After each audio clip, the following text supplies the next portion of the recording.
So I went ahead and popped the switches, into the panel. And as you guys can see, there's 5 switches. But on the fuse box, there's only 4.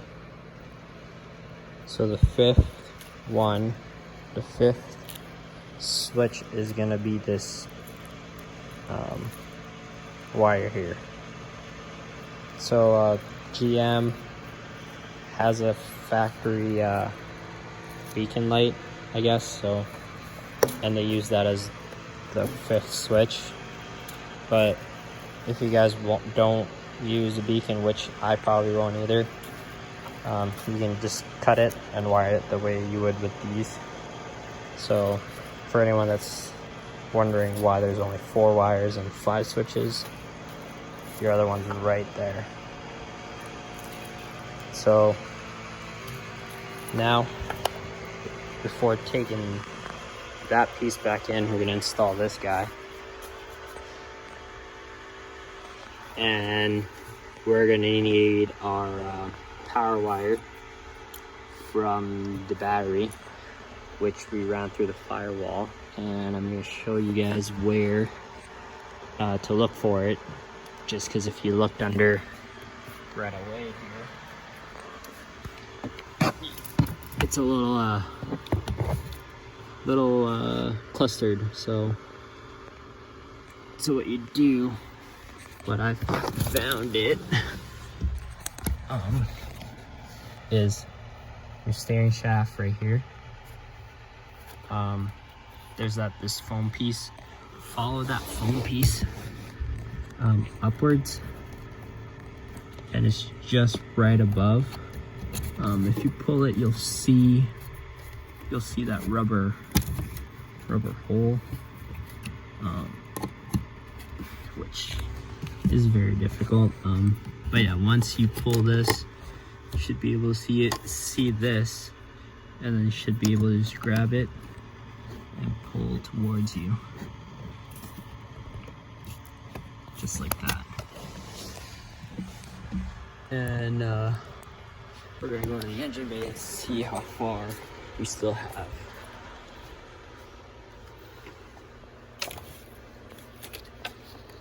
And we still got a tiny bit, which you can't see, but still go ahead and pull a little more. Don't be scared to pull this wire through. It's a pretty thick wire, so yeah. Once you hit a certain spot, it'll stop. It'll start pulling, obviously. So now what you do is now you just gotta run this wire to where your fuse box is going to be. So before mounting it, I'm gonna show you guys where this plugs in. It's just right. Oh, losing stuff here. All right. So there's gonna be like the little fuse or like connector panel right there. Your brake pedal. So your brake pedal is this guy here, right above it. You'll see like a empty plug. GM does this just so wires don't get damaged. So you just pull that, and as you can see, it's the same plug that I just took out with the one with the fuse box. So when you mount this, that's where that plug goes, and then this other plug here will go to the actual switch itself, which you run up,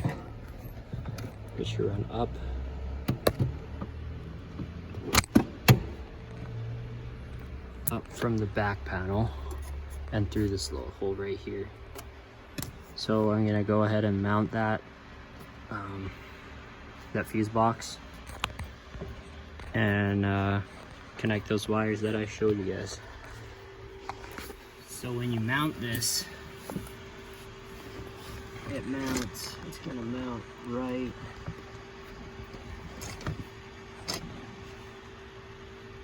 here. There's one there and one there. And when you mount it, you want to make sure that the fuse access is facing downwards and not going up this way. You want to be able to do that, put it this way so you'd be able to access fuses just in case they blow or whatnot. Yeah, so like this, fuse facing down, and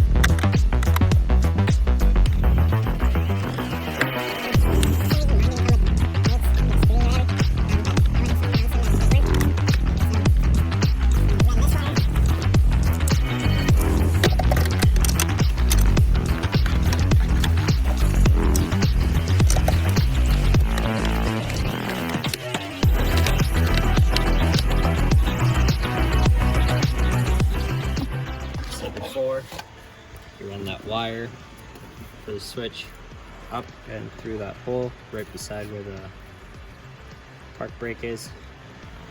So now you connect this guy to where we got this plug from.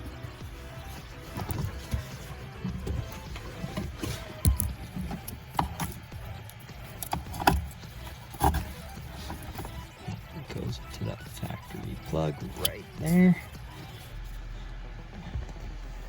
So we're plugged in there. Here's our power wires for our accessories, for whatever they are. So I'm just gonna tuck them up here for now, just because I'll be wiring up. Switches some lights, aftermarket lights, pretty soon here. But right now, so then you got your switch wire ran up, your factory plug connected.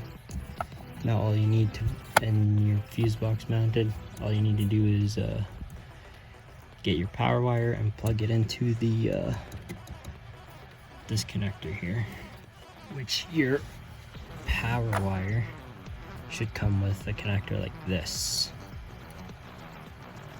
And so this guy right here will slide into here and connect to your fuse box up here. So, and you're gonna, there's two spots for the holes. So you just gotta look at the connector you're gonna connect to and find where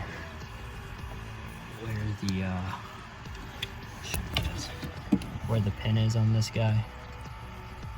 So one side's empty, the other's pinned.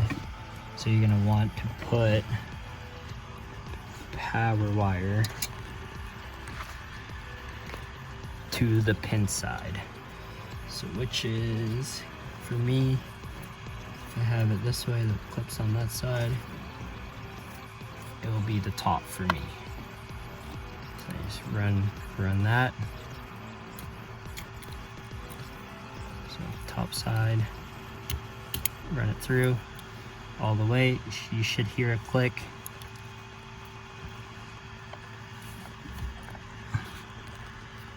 For me, being an idiot, broke the tab. but it's just a safety lock so it doesn't pop out. But I'm gonna just tape it up just so it doesn't fall out.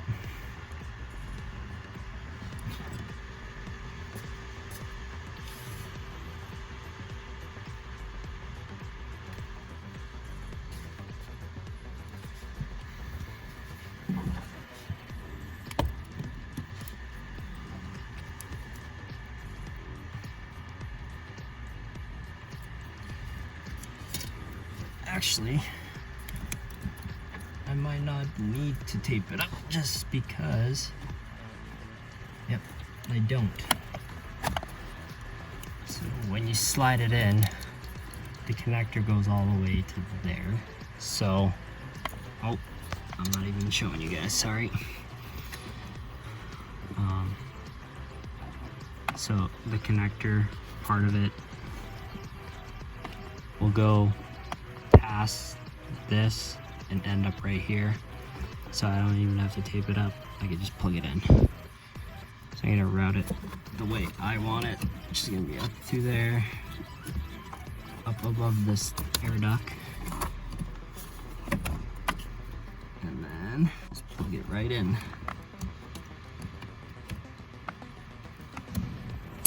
So you'll hear a click, and then you're gonna want to push that safety tab in as well. And again, you'll hear a click indicating that it's good. So now that we got our fuse panel all hooked up, all mounted up, it's time to put the panels back on. Hey guys, so that'll be it for part 3. I hope that the information on installing the fuse box helped, also with the wiring info as well. Hopefully that helped you guys. But anyways, that'll be it for this video. Part 4 is going to be next, and that is just putting the panels back together, testing the wires, making sure they work, finding out which switch powers which wire, and just putting on the finishing touches. So stay tuned for that, and we'll see you guys then.